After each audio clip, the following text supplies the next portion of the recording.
ओम शांति। 24 जनवरी 2023 प्रातः मुरली बाप दादा मधुबन। बाबा कहते, मीठे बच्चे, यही संगम युग है जब आत्मा और परमात्मा का संगम अर्थात मेल होता है। सद्गुरु एक ही बार आकर बच्चों को सत्य ज्ञान दे सत्य बोलना सिखाते हैं। पहला प्रश्न, किन बच्चों की अवस्था बहुत फर्स्ट क्लास रहती है? उत्तर, जिनकी बुद्धि में रहता ये सब कुछ बाबा का है। हर कदम श्रीमत लेने वाले, पूरा त्याग करने वाले बच्चों की अवस्था बहुत फर्स्ट क्लास रहती है। यात्रा लंबी है, इसलिए ऊंचे बाप की ऊंची मत लेते रहना है। दूसरा प्रश्न है, मुरली सुनते समय अपार सुख किन बच्चों को भासता है? उत्तर, जो समझते हैं हम शिव बाबा की मुरली सुन रहे हैं। ये मुरली शिव बाबा ने ब्रह्मा तन से सुनाई है। मोस्ट बिलीवेड बाबा हमें सदा सुखी मनुष्य से देवता बनाने के लिए ये सुना रहे हैं। मुरली सुनते ये स्मृति रहे तो सुख भासेगा। गीत प्रीतम आन मिलो। ओम शांति। ये दुखिया जिया तो दुखधाम में ही होता है, सुखी जीव आत्माएं सुखधाम में होती है। सभी भक्तों का प्रीतम एक है, जिसको ही याद किया जाता है। उनको प्रीतम कहा जाता है, याद करते हैं जब दुख होता है। ये कौन बैठ समझाते हैं? सच्चा सच्चा प्रीतम, सच्चा बाप, सच्चा टीचर, सच्चा सद्गुरु, सभी का प्रीतम वह एक है। परंतु प्रीतम आता कब है ये कोई नहीं जानते। प्रीतम खुद आकर अपने भक्तों को, अपने बच्चों को बताते हैं कि मैं आता ही हूं सिर्फ संगम युग पर एक बार। मेरा आना और जाना, उसका जो बीच है उसको संगम कहा जाता है। और सभी आत्माएं तो बहुत बारी जन्म मरण में आती है। मैं एक ही बार आता हूँ। बाबा आता एक ही बार है, परंतु दिव्य अवतरण लेते, इसलिए मरते तो नहीं, न जन्म न मृत्यु। मैं सद्गुरु भी एक ही हूँ, बाकी गुरु तो अनेक है। उन्हों को सद्गुरु नहीं कहेंगे, क्योंकि वह कोई सत्य नहीं बोलते। वह सत्य परमात्मा को तो जानते ही नहीं ना। जो सत्य को जान जाते हैं वह हमेशा सत्य बोलते हैं। वह सद्गुरु है ही सत्य बोलने वाला, सच्चा सद्गुरु, सच्चा बाप, सच्चा शिक्षक खुद आकर बताते हैं कि मैं संगम युग पर आता हूँ। मेरी आयु इतनी ही है जितना समय मैं आता हूँ। पतितों को पावन बनाकर ही जाता हूँ। जब से मेरा जन्म हुआ तब से मैं सहज राजयोग सिखाना प्रारंभ करता हूँ। फिर जब सिखाकर पूरा करता हूँ तो पतित दुनिया विनाश को पाती है और मैं चला जाता हूँ। बस मैं इतना ही समय आता हूँ। शास्त्रों में तो कोई टाइम है नहीं। शिव बाबा कब जन्म लेते हैं, कितना दिन भारत में रहते हैं, ये बाप स्वयं ही बैठ बताते हैं कि मैं आता ही हूँ संगम पर। संगम युग की आदि, संगम युग का अंत, गोया मेरे आने की आदि, जाने की अंत। बाकी मध्य में बैठ मैं राजयोग सिखाता हूँ। बाप खुद ही बैठ बताते हैं कि मैं इनकी वानप्रस्थ अवस्था में आता हूँ। ब्रह्मा बाबा 60 क्रॉस कर लेते तब आते हैं ना। पराये देश और पराये तन में तो मेहमान हुआ ना। मैं इस रावण की दुनिया में मेहमान ठहरा। इस संगम युग की महिमा बड़ी भारी जबरदस्त है। बाप आते ही है रावण राज्य का विनाश कर राम राज्य की स्थापना करने। शास्त्रों में तो दंत कथाएं बहुत लिख दी है ना। रावण को जलाते आते हैं। सारी सृष्टि इस समय जैसे लंका है। सिर्फ सिलान को लंका नहीं कहा जाता है, यह सारी सृष्टि रावण के रहने का स्थान है, वह शोक वाटिका है, सभी दुखी है। बाप कहते हैं, मैं इसको अशोक वाटिका अथवा हेवन बनाने आता हूँ। हेवन में सभी धर्म तो होते नहीं ना, वहां था एक ही धर्म जो अभी नहीं है। अब फिर से देवता बनाने राजयोग सिखला रहा हूं। सभी तो नहीं सीखेंगे ना, मैं भारत में ही आता हूं। भारत में ही स्वर्ग होता है। क्रिश्चियन लोग भी हेवन को मानते हैं, कहते हैं left for heavenly abode. Godfather के पास गया, बाकी हेवन को थोड़ी समझते हैं। हेवन अलग चीज है। तो बाप समझाते हैं कि मैं कब और कैसे आता हूं। आकर त्रिकालदर्शी बनाता हूं। त्रिकालदर्शी और कोई होता नहीं। सृष्टि के आदि मध्य अंत को मैं ही जानता हूं। कब कलयुग का विनाश होना है, बाबा ही आकर बताते कि अभी कलयुग का विनाश होना है। आसार भी देखने में आ रहे हैं ना। समय वही संगम का है। एक्यूरेट टाइम कुछ नहीं कह सकते। बाकी हाँ, राजधानी पूरी स्थापन हो जाएगी, बच्चे कर्मातीत अवस्था को पाएंगे तो ज्ञान खत्म हो जाएगा, लड़ाई आरंभ हो जाएगी। मैं भी अपना पावन बनाने का पार्ट पूरा करके जाऊंगा। देवी देवता धर्म स्थापन करना ये मेरा ही पार्ट है। भारतवासी ये कुछ भी नहीं जानते। अब शिवरात्रि मनाते हैं तो जरूर शिव बाबा ने कोई कार्य किया होगा। उन्होंने फिर कृष्ण का नाम डाल दिया है। ये तो कॉमन भूल देखने में आती है ना। शिव पुराण आदि किसी शास्त्र में ये नहीं है कि शिव बाबा आकर राजयोग सिखाते हैं। वास्तव में हर एक धर्म का एक एक शास्त्र है। देवता धर्म का भी एक शास्त्र होना चाहिए, परंतु उसका रचयिता कौन, इसमें ही मूंझ गए हैं। बाप समझाते हैं, मुझे जरूर ब्रह्मा द्वारा ब्राह्मण धर्म रचना पड़े। ब्रह्मा मुखवंशावली ब्रह्मा कुमार कुमारियां ठहरे। बहुतों के नाम बदली हुए, उनसे बहुत भागंती हो गए, साथ में रिप्लेस भी होते हैं। बाकी देखा गया नाम से कोई फायदा नहीं, वह तो भूल भी जाते हैं। वास्तव में तुमको योग लगाना है बाप से। नाम शरीर का मिलता है, इसलिए अभी बाबा नाम भी नहीं चेंज करते। आत्मा का तो नाम है ही नहीं। आत्मा 84 जन्म लेती है।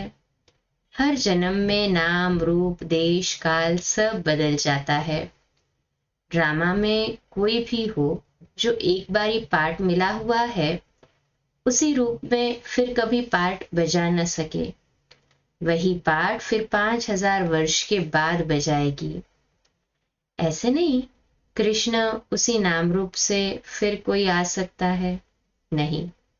ये तो जानते हैं आत्मा एक शरीर छोड़ दूसरा लेती है तो फीचर आदि एक न मिले दूसरे से।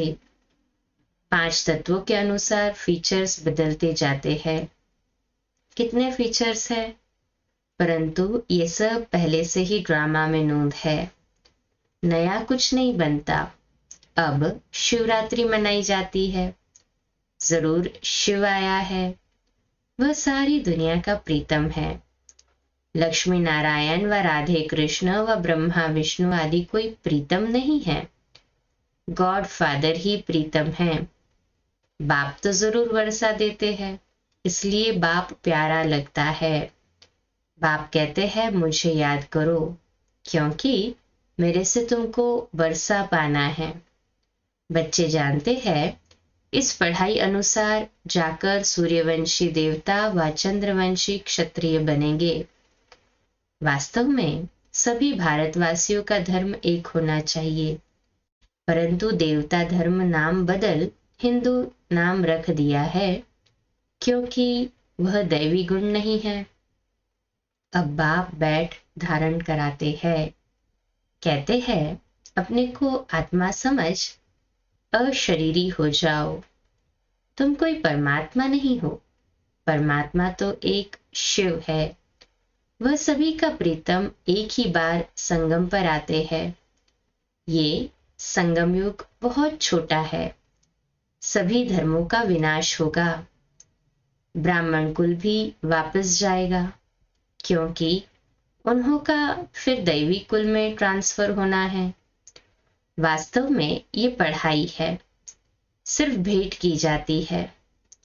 वह विषय विकार है जहर, यह ज्ञान है अमृत। ये तो मनुष्य को देवता बनाने की पाठशाला है। आत्मा में जो खाद पड़ी है एकदम मुलम्मा बन गई है। उसको बाप आकर हीरे जैसा बनाते हैं। शिवरात्रि कहते हैं।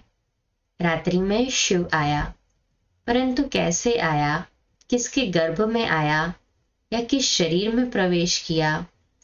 गर्भ में तो आते नहीं है ना, उनको शरीर का लोन लेना पड़ता है। वह जरूर आकर नरक को स्वर्ग बनाएंगे, परंतु कब और कैसे आते हैं ये किसको भी पता नहीं है। शास्त्र तो बहुत पढ़ते हैं, परंतु मुक्ति, जीवन मुक्ति तो किसको मिलती नहीं है, और ही तमो प्रधान बन गए हैं। सो तो सभी को जरूर बनना ही है। सभी मनुष्यों को स्टेज पर जरूर हाजिर होना है। बाप आते ही अंत में है। उनकी ही सब महिमा गाते हैं कि तुम्हारी गतमत तुम ही जानो। तुम्हारे में क्या ज्ञान है, कैसे तुम सदगति करते हो, सो तो तुम ही जानो। तो वह श्रीमत देने आएगा तो जरूर ना, परंतु कैसे आते हैं, किस शरीर में आते हैं, वह कोई नहीं जानते। खुद कहते हैं साधारण तन में मुझे आना है।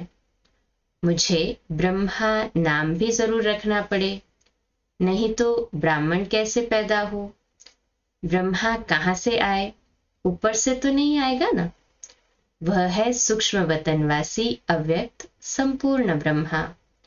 यहाँ तो जरूर व्यक्त में आकर रचना रचनी पड़े।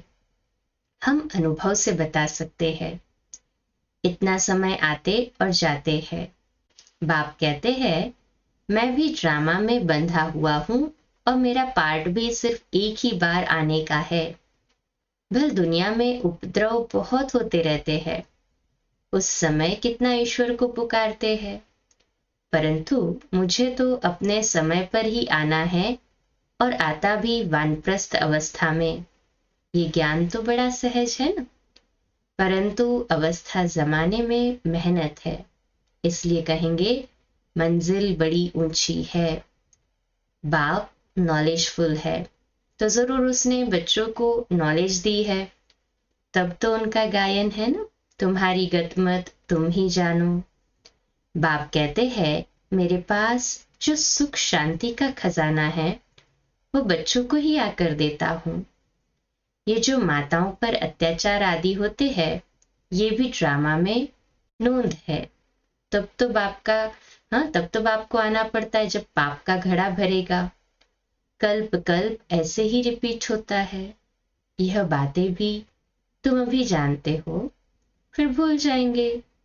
ये ज्ञान सत्युग में होता नहीं। अगर होता तो परंपरा चलता। वहां तो प्रारब्ध है जो अभी के पुरुषार्थ से पाते हो। यहाँ के पुरुषार्थ वाली आत्माएं वहां होती है, दूसरी आत्माएं वहां होती नहीं। उस समय वो परम धाम में होती है। जिनको ज्ञान की दरकार रहे वही यहाँ पे सीखेंगे और वहां जाएंगे। यह भी जानते हैं कोई विरला निकलता है। बहुत अच्छा भी करेंगे, सुनाएंगे ना तो बोलेंगे बहुत अच्छा।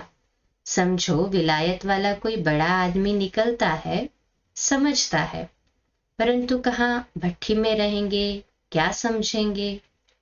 कहेंगे बात तो ठीक है परंतु पवित्र नहीं रह सकते। अरे इतने सब पवित्र रहते हैं, शादी कर इकट्ठे रहकर भी पवित्र रहते हैं, तो उन्हों को इनाम भी बहुत मिलता है। ये भी रेस है। उस रेस में फर्स्ट नंबर जाने से 4-5 लाख मिलेंगे। यहाँ तो 21 जन्मों के लिए पूरी राजाई मिलती है। कम बात है क्या? ये मुरली तो सब बच्चों के पास जाएगी, टेप में भी सुनेंगे, कहेंगे शिव बाबा ब्रह्मातन से मुरली सुना रहे हैं, अथवा बच्चियां सुनाएंगी तो कहेंगे शिव बाबा की मुरली सुनाते हैं। तो बुद्धि एकदम वहां जानी चाहिए ना, वह सुख अंदर में भासना चाहिए। मोस्ट बिलवेड बाबा हमको सदा सुखी मनुष्य से देवता बनाते हैं, तो उनकी याद बहुत रहनी चाहिए, परंतु माया याद को ठहरने नहीं देती। त्याग भी पूरा चाहिए। ये सब कुछ बाबा का है। ये अवस्था फर्स्ट क्लास रहनी चाहिए। बहुत बच्चे हैं जो श्रीमत लेते रहते हैं। श्रीमत में जरूर कल्याण ही होगा।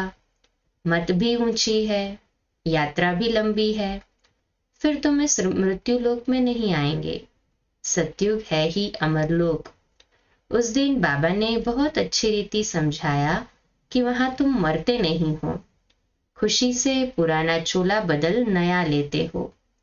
सर्प का मिसाल तुम्हारे लिए है, ब्रह्मगिरी का भी तुम्हारे ऊपर मिसाल है, कछुए का भी तुम्हारा मिसाल है।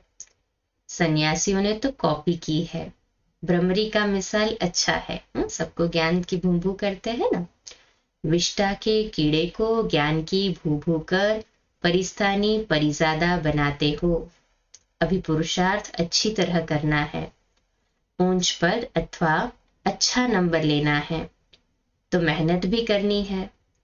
भल धंधा आदि भी करो, वो टाइम छूट है, फिर भी टाइम तो बहुत मिलता है। अपना योग का चार्ट देखना चाहिए, क्योंकि माया बहुत विघ्न डालती है। बाबा बच्चों को बार बार समझाते हैं, मीठे बच्चे, भूले चूके भी ऐसे मोस्ट बिलवेड बाप व साजन को फारकती शल अर्थात फारकती कभी कोई न देवे। इतना महामूर्ख कोई न बने, परंतु माया बना देती है। अब आगे चलकर तुम देखेंगे जो कुर्बान जाते थे, बहुत अच्छी सर्विस करते थे, उन्हों का भी माया क्या क्या हाल कर देती है, क्योंकि श्रीमत छोड़ देते हैं। इसलिए बाबा कहते हैं ऐसे बड़े ते बड़ा महामूर्ख नहीं बनना। अच्छा, मीठे मीठे सिकिलदे बच्चों प्रति माता पिता बाप दादा का याद प्यार और गुड मॉर्निंग। रूहानी बाप की रूहानी बच्चों को नमस्ते। हम रूहानी बच्चों की रूहानी माता पिता बाप दादा को याद प्यार, गुड मॉर्निंग और नमस्ते। वाह बाबा वाह, शुक्रिया बाबा शुक्रिया। धारणा के लिए मुख्य सार, पहली पॉइंट, बाप द्वारा जो सुख शांति का खजाना मिला है वह सबको देना है। ज्ञान से अपनी अवस्था जमाने की मेहनत करनी है। दूसरी पॉइंट, दैवी गुण धारण करने के लिए देहभान को भूल अपने को आत्मा समझ अशरीरी बन एक प्रीतम को याद करना है। आज का वरदान, विशेषता के बीज द्वारा संतुष्टता रूपी फल प्राप्त करने वाली विशेष आत्मा भव। आज का हमारा स्वमान लिखने और अभ्यास करने के लिए, मैं विशेष आत्मा हूं, मैं विशेष आत्मा हूं। इस विशेष युग में विशेषता के बीज का सबसे श्रेष्ठ फल है संतुष्टता। संतुष्ट रहना और सर्व को संतुष्ट करना, यही विशेष आत्मा की निशानी है। इसलिए विशेषताओं के बीज अथवा वरदान को सर्व शक्तियों के जल से सींचो तो बीज फलदायक हो जाएगा, नहीं तो विस्तार हुआ वृक्ष भी समय प्रति समय आए हुए तूफान में हिलते हिलते टूट जाता है। अर्थात आगे बढ़ने का उमंग, उत्साह, खुशी व रूहानी नशा नहीं रहता। तो विधि पूर्वक शक्तिशाली बीज को फलदायक बनाओ। स्लोगन, अनुभूतियों का प्रसाद बांटकर असमर्थ को समर्थ बना देना, यही सबसे बड़ा पुण्य है। अनुभूतियों का प्रसाद बांटकर असमर्थ को समर्थ बना देना, यही सबसे बड़ा पुण्य है। आज का पुरुषार्थ, अव्यक्त इशारा, परमार्थ मार्ग में विघ्न विनाशक बनने का साधन है माया को परखना और परखने के बाद निर्णय करना। क्योंकि परमार्थी बच्चों के सामने माया भी रॉयल ईश्वरीय रूप रचकर आती है, जिसको परखने के लिए एकाग्रता अर्थात साइलेंस की शक्ति को बढ़ाओ। साइलेंस की शक्ति हाहाकार से जय जयकार करा सकती है। साइलेंस की शक्ति सदा आपके गले में सफलता की मालाएं पहनाएंगी। इसलिए साइलेंस की शक्ति को बढ़ाते चले। 2 मिनट साइलेंस की शक्ति का प्रयोग करते हैं शक्तिशाली योग अभ्यास द्वारा।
अच्छा, आज का नया दिन आप सभी को मुबारक हो, मुबारक हो, मुबारक हो।